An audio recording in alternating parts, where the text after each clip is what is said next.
Salut à toutes et à tous, c'est Baba des Bois. On se retrouve aujourd'hui pour une vidéo où on va parler un petit peu de architecture logicielle. Alors l'architecture logicielle en fait, c'est comment structurer son projet, comment organiser son code. Ici, on va parler de deux concepts très importants en architecture logicielle. Et ces deux concepts, c'est l'héritage et la composition. Et je vais parler des deux un petit peu en parallèle parce que vous allez voir qu'ils répondent à peu près aux mêmes problématiques de manière différente.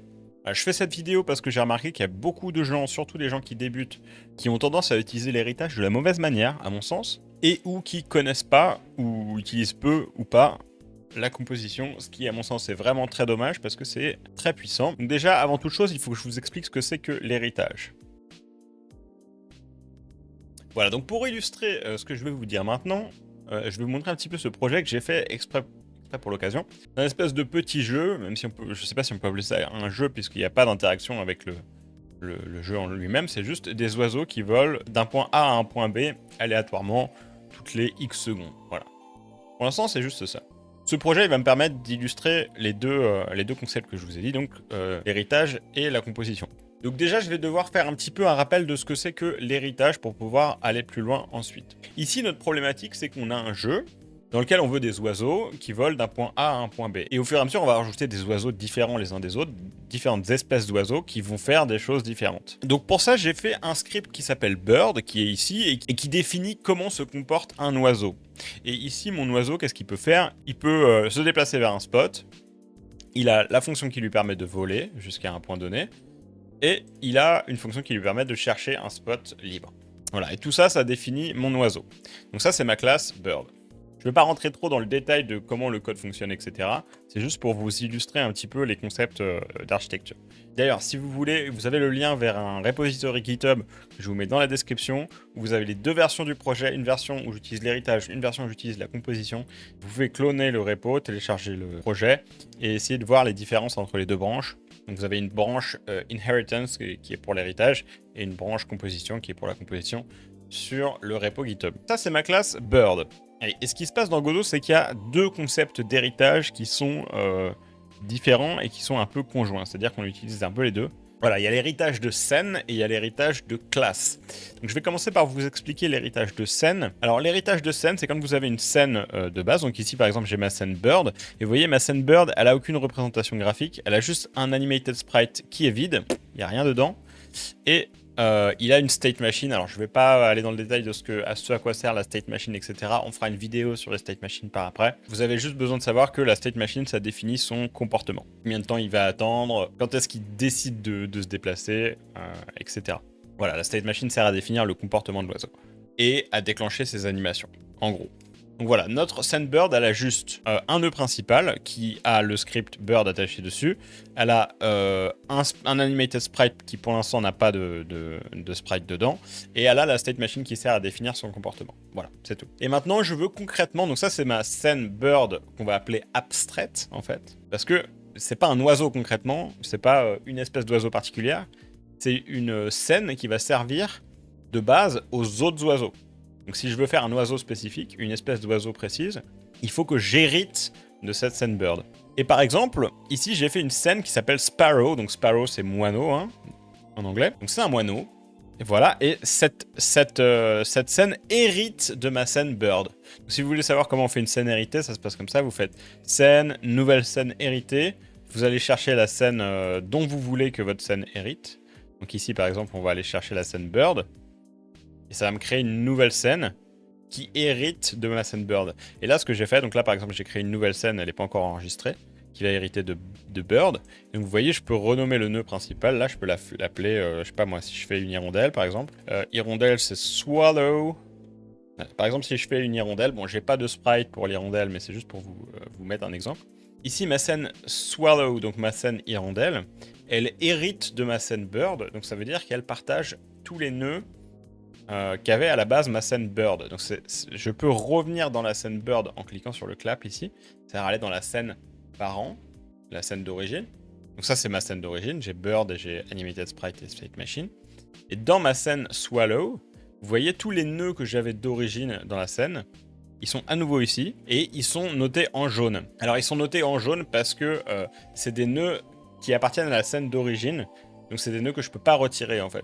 Je peux pas, si je décide de faire ça, il va me dire impossible d'opérer sur les nœuds dans la scène actuelle Erit. Il me sort une erreur. Parce que là, j'ai essayé de supprimer un nœud qui appartient à la scène d'origine. Mais je peux pas supprimer un nœud qui appartient à la scène d'origine puisque ma scène hérite de cette scène. Donc ça veut dire que quand on fait un héritage de scène comme ça, la scène enfant, donc la scène la hirondelle par exemple, elle possède tout ce que possède la scène d'origine, la scène bird, et en plus de ça, on peut lui rajouter des choses. Donc là, je pourrais très bien aller lui rajouter un nœud. Par exemple, si je veux faire chanter mon oiseau, je lui ajoute un audio stream player qui permet de jouer un son. Hein. Un audio stream player, c'est un nœud qui permet de jouer un son. Et je pourrais dire à cet audio stream player, déclenche-toi quand l'oiseau chante. Voilà. Donc ça me permet en fait d'avoir une structure commune à tous mes oiseaux, finalement. Donc j'ai ma scène bird et ma scène abstraite. Ça représente aucun oiseau en particulier, c'est juste le concept d'un oiseau, le patron qui me sert à créer des oiseaux. Et ensuite, j'ai mes scènes qui sont spécifiques à chaque espèce d'oiseau. Donc voilà, ça c'est le premier concept, c'est l'héritage de scènes. Et c'est un concept qui est spécifique à Godot. Hein. Le Sparrow, c'est une scène qui hérite de Bird, et en plus, on lui rajoute des choses. Par exemple, on lui a rajouté un sprite, que n'avait pas l'oiseau à la base. Voilà, donc ça c'était pour vous montrer un petit peu comment fonctionne l'héritage de scènes. Donc ça permet finalement de partager une structure commune entre différentes scènes.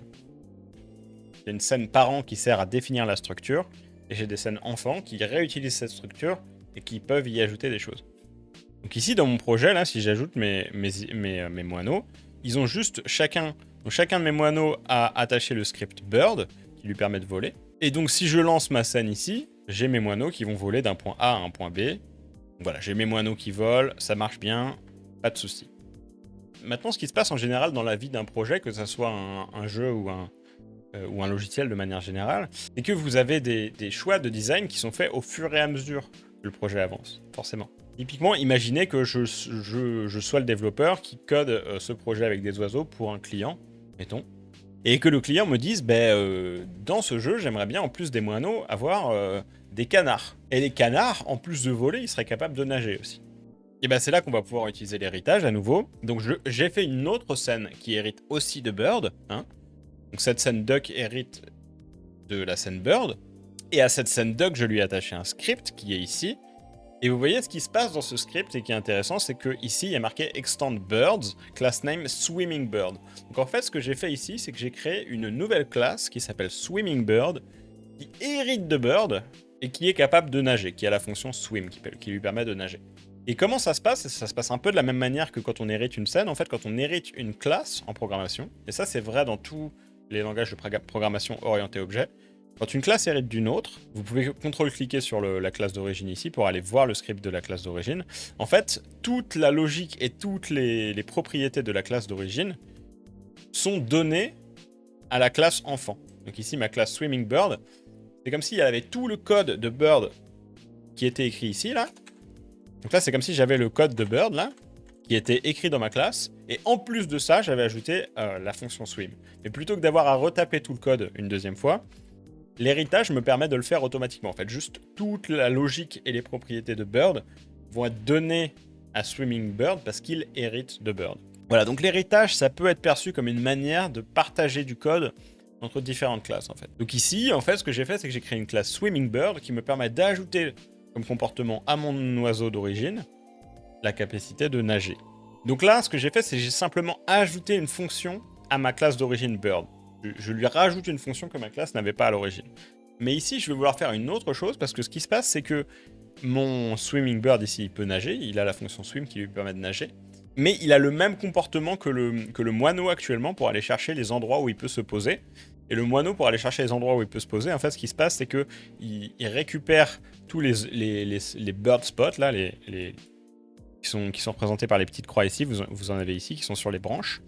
Il récupère les bird spots, il en cherche un de libre, et dès qu'il en a trouvé un de libre, il va aller à cette destination. Donc là, en fait, simplement, ce qui se passe, c'est que les oiseaux, ils vont chercher un endroit sur une branche qui est libre, et ils y vont. Et le truc, c'est que là, notre canard, notre duck, il fait exactement la même chose que le moineau, en fait. Donc là, ce qu'il va falloir faire, c'est que je fasse ce qu'on appelle un override. Donc là, ce que je fais, c'est que je réécris la fonction sixspot, donc la fonction qui permet de chercher un endroit où se poser.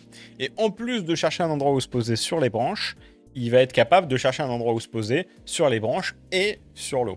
Donc là, ce que j'ai fait, c'est que j'ai fait un override, c'est-à-dire que je surcharge, en français override c'est surcharge, je surcharge la fonction sixpot, c'est-à-dire que je lui redéfinis un comportement.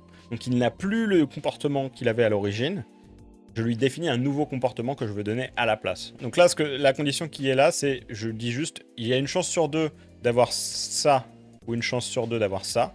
Donc en fait, j'ai une chance sur deux d'aller chercher à me poser sur l'eau, ou une chance sur deux d'aller chercher à me poser sur une branche. Et ici, là, les trois lignes qui sont là, c'est simplement que je vais chercher la ligne de flottaison de la mare, en fait, et je récupère un endroit où me poser sur cette mare. Voilà. Donc ça, c'est pour si on veut aller sur de l'eau. Donc une chance sur deux d'aller sur de l'eau. Et si on veut aller sur une branche, et ben là, j'utilise, en fait, quand on fait super point le nom de la fonction, on appelle non pas la fonction sixpot de cette classe-là, mais j'appelle la fonction sixpot de ma classe parent, de ma classe bird. En fait, je tire à pile ou face, si vous voulez. Si j'ai face, je vais me poser sur l'eau. Et si j'ai pile, je vais faire comme je faisais avant avec le moineau, je vais chercher une branche. En plus d'avoir override sixpot, il faut aussi que j'override move to spot, parce qu'il faut que je puisse dire, quand je me déplace de l'eau vers l'eau, je suis sur un spot sur de l'eau, et je me déplace vers de l'eau, il faut que je nage. Et non, il faut pas que je vole, il faut que je nage. Donc là, c'est ce que je fais ici. Cette condition, elle permet de dire si je suis déjà sur de l'eau et que je me déplace sur de l'eau, je nage. Et dans tous les autres cas, je vole. Donc on a notre petit canard et il est capable de se poser sur l'eau. Super. Donc là, finalement, ce qu'on a fait, c'est ça. On a un bird, on a une classe bird et on a une classe swimming bird qui est capable de nager en plus, qui hérite de la classe bird. Jusqu'ici, tout va bien, ou à peu près. Maintenant, qu'est-ce qui se passe? Si je veux faire un autre type d'oiseau, typiquement, je veux faire une autruche. Parce qu'une autruche, qu'est-ce qui se passe? Une autruche, ça peut pas voler, ça peut pas nager, et par contre, ça peut marcher. Le problème, c'est que comme on a défini la fonction fly dans la classe bird, je peux pas faire un oiseau qui ne peut pas voler. Je peux réécrire la fonction fly, override la fonction fly, et ne rien mettre dedans, mais elle aura toujours cette fonction. Elle aura cette fonction, et quand on l'appelle, ça fera rien. Ce qui est pas très élégant, quoi, en termes de design. On risque d'avoir des problèmes. Ça risque d'être un peu clunky, quoi. Donc ce qu'on pourrait se dire, c'est que plutôt que d'implémenter la fonction fly dans bird, je pourrais faire une classe intermédiaire. Je pourrais faire bird, ensuite j'ai flying bird, et en dessous j'ai swimming bird. Parce que les swimming bird pourraient hériter de flying bird. Donc ça ressemblerait à ça. Voilà, ça ressemblerait à ça. J'aurais mon oiseau principal, j'aurais les oiseaux qui peuvent voler, les flying birds, et j'aurai les oiseaux qui peuvent et voler et nager, les flying swimming birds. Et j'ai de l'autre côté, par exemple, mon autruche, mon oiseau qui peut que marcher. Et vous commencez à voir que là, on commence à avoir un problème, c'est que, qu'est-ce qui se passe si on veut des combinaisons de plusieurs de ces choses-là? Typiquement, je sais pas, je veux faire un manchot, par exemple. Un manchot, ça peut marcher, ça peut nager, mais ça peut pas voler. Donc il faudrait que je fasse un walking bird, et une classe qui hérite de walking bird qui ferait swimming bird. Mais dans ce cas-là, on va avoir une classe là qui va hériter de celle-là, qui va partager de la logique avec celle-là, qui va avoir de la logique copiée depuis celle-là, puisque la logique pour nager, on va l'avoir et ici. Donc vous voyez, on se retrouve très vite avec une situation, avec un arbre vraiment très compliqué et vraiment pas pratique. Et en plus de ça, là, on parle que d'un comportement, on parle que du comportement de voler. Mais nos oiseaux, ils pourraient avoir plein d'autres comportements qui peuvent partager ou non les uns avec les autres. Typiquement, est-ce qu'ils savent chanter? Qu'est-ce qu'ils mangent? Est-ce qu'ils mangent des baies? Est-ce qu'ils mangent des insectes? Voilà, ils ont tout un tas de comportements qui peuvent partager les uns avec les autres. Parfois, ils partagent plusieurs comportements en commun. Parfois pas. Et ça, représenter ça avec purement de l'héritage, comme ça, comme on vient de le faire, c'est extrêmement statique et on va vite se retrouver avec un truc impossible à maintenir et très, très problématique. Et c'est ici qu'on arrive à la notion de composition. Et en fait, la notion de composition, qu'est-ce que c'est? Eh ben, c'est qu'on va définir des comportements qui vont être, par exemple, le comportement de voler, le comportement de marcher, le comportement de nager. On va chacun définir dans une classe, donc là que je vais appeler par exemple ma classe Flying Component, ma classe Walking Component, ma classe Swimming Component. Ces trois classes, dans d'autres langages de programmation, on pourrait faire ça avec des interfaces, etc. Je ne vais pas rentrer dans le détail. Dans Godot, on ne fait pas ça parce que dans Godot, on utilise des nœuds et les nœuds sont des classes. Donc on va avoir trois comportements et on va pouvoir les attacher quand on va créer notre oiseau. Par exemple, quand on crée n'importe lequel de notre oiseau, on va pouvoir lui attacher les comportements qu'on veut. Typiquement, mon canard va pouvoir se représenter comme ça. On va avoir le canard, il va pouvoir voler et il va pouvoir nager. En fait, on va lui attacher des comportements et c'est ces comportements qui vont définir qu'est-ce qu'il peut faire ou qu'est-ce qu'il peut pas faire. Mais ce qui fait qu'en fait, en faisant ça, on va avoir une seule classe, bird, auquel on va juste attacher des comportements en plus. Et alors concrètement, dans le gros dos, comment ça se manifeste? Je vous ai fait un exemple du projet en utilisant de la composition plutôt que de l'héritage. Donc la classe Bird, c'est exactement la même chose qu'avant, c'est juste un nœud principal, un animated sprite, une state machine, et c'est tout. La différence que vous aurez peut-être noté, c'est que j'ai pas de script attaché à Bird. Tout simplement parce que je n'ai plus du tout de script Bird en fait. Vous allez voir que dans cet exemple, on n'a même plus besoin d'avoir déclaré une classe Bird, parce que tout se fait via les composants. En fait. Donc j'ai juste ma scène Bird qui représente comment est représenté mon oiseau, qui représente la structure finalement de mon oiseau. J'ai bien une scène qui hérite de ma scène Bird, qui est la scène moineau. Donc là, ma scène moineau hérite de ma scène Bird, toujours. Le moineau, il n'a toujours pas de script. Il n'a pas besoin de script. Par contre, qu'est-ce qu'il a? Il a deux composants. Il a un fly component, donc c'est ce que j'ai représenté dans le schéma juste avant. C'est le composant qui lui permet de voler. Et ce composant, qu'est-ce qu'il fait? Il définit juste comment tu te déplaces, en fait. Donc en gros, il porte l'algorithme qui permet à l'oiseau de se déplacer. Et j'ai un autre composant qui est Seek Land Spot Component. Et alors, je l'ai appelé comme ça parce qu'en fait, c'est l'algorithme qui nous permettait de trouver où est-ce que je vais aller me poser. Je l'ai mis dans son propre composant. Et en fait, ce qui se passe, c'est que ce moineau, à chaque fois qu'il atteint une branche, il attend X secondes, là ça c'est défini dans son état idle, il atteint X secondes, quand les X secondes sont passées, il va chercher un endroit où se poser grâce au Cyclone Component. Donc là j'ai mon état idle qui s'occupe de faire tout ça, hein. Et ça fait juste, voilà, dès qu'un timer se termine, tu vas chercher un endroit où aller te poser, donc seekSpotComponent.seekSpot, il va chercher un endroit où se poser, il essaye de définir comment il doit aller à cet endroit, en fonction de est-ce qu'il doit nager pour y aller, est-ce qu'il doit voler pour y aller, est-ce qu'il doit marcher pour y aller. Et s'il est capable d'y aller, il y va. Il demande au Fly Component d'y aller. Vous allez remarquer que ce que j'ai fait, c'est que j'ai nommé ma classe non pas Fly Component, mais Move Component. Parce qu'en fait, l'algorithme, il est le même, quelle que soit la façon dont on veut se déplacer. Qu'on veuille se déplacer en marchant, en nageant ou en volant, on veut juste se déplacer en ligne droite vers le point indiqué. Donc dans tous les cas, c'est la même chose. Mais maintenant, si je veux que mon Sparrow il puisse voler et marcher, en fait, ce que je vais faire, c'est que je vais rajouter un deuxième Move Component. Et ce Move Component, je vais l'appeler par exemple Walk Component, parce qu'il est capable de marcher aussi. Et juste en faisant ça, en fait, on donne à l'oiseau la capacité de marcher en plus. Et donc, c'est ce qui se passe dans mon canard, si vous voulez aller voir. Je vous montre la scène du canard. La scène du canard, c'est exactement la même chose que la scène du Sparrow, du moineau. C'est exactement la même chose, sauf que il a un Fly Component et un Swim Component. Voilà, c'est tout. Donc vous voyez facilement en quoi c'est beaucoup plus puissant d'utiliser ce type d'architecture que celle qu'on a fait avant. C'est que c'est beaucoup plus souple en fait. Si je veux rajouter un comportement, je peux le faire à la volée, juste je lui rajoute le nœud et puis ça marche. Voilà, c'est tout. Il y a très peu de choses à mettre en place pour que ça marche. J'ai pas besoin, quand je veux rajouter des comportements, de retourner dans ma classe d'origine, ma classe Bird que j'avais avant, de la modifier pour que ça colle avec les nouveaux comportements qu'on a rajoutés, etc. J'ai juste à rajouter un comportement, à lui donner, et voilà, et à faire interagir mes différents comportements entre eux. Et le truc le plus fort là-dedans, c'est que maintenant, si je veux dire, et c'est ce que j'ai fait là dans l'exemple, je vais vous montrer. Voilà, je sais pas si vous avez remarqué, c'est le même projet que tout à l'heure, mais sauf qu'on a on a une autruche qui se balade derrière, et en plus on a les moineaux qui font des petites courbes en fait pour se déplacer. Et pourquoi j'ai pu faire ça? Tout simplement parce que comme on n'utilise plus de l'héritage, on n'a plus une structure extrêmement statique comme j'avais avant. Ici, ce que je peux faire, c'est écrire une classe qui hérite de Move Component. C'est ce que j'ai fait ici. J'ai écrit une autre classe qui s'appelle Curve Move Component, qui hérite de Move Component. Donc Move Component, ça fait juste je me déplace en ligne droite d'un point A à un point B. Ok? On lui donne un point à l'entrée et il s'y déplace en ligne droite. Alors que Curve Move Component, en fait, ce qu'il va faire, c'est qu'il va calculer dynamiquement une courbe et il va se déplacer le long de cette courbe, en fait. Voilà, je ne vais pas rentrer dans le détail technique de comment j'ai fait ça, mais vous pouvez retrouver ça sur le repo, si vous voulez, sur GitHub. Et donc, en fait, ce que ça va me permettre de faire, c'est que ça va me permettre de définir des comportements différents. Par exemple, on peut définir que notre oiseau, il va voler en se déplaçant le long d'une courbe, mais par contre, quand il nage, il va nager en ligne droite. Et vous voyez, ce que j'ai fait ici, en fait, c'est ce qu'on appelle le pattern stratégie. C'est-à-dire qu'on a un composant qui s'appelle move et qui définit comment je me déplace, qui définit un algorithme qui me permet de me déplacer. Et en fait, ici, j'ai fait une classe qui hérite de move component, qui s'appelle curve move component, qui override la façon de se déplacer de move. Donc il override la fonction qui permet de se déplacer de move et qui lui donne un autre algorithme à la place. Mais comme la classe curve move component, elle hérite de move component, elle a les mêmes fonctions. Juste, elle n'a pas la même logique dedans, mais elle a les mêmes fonctions.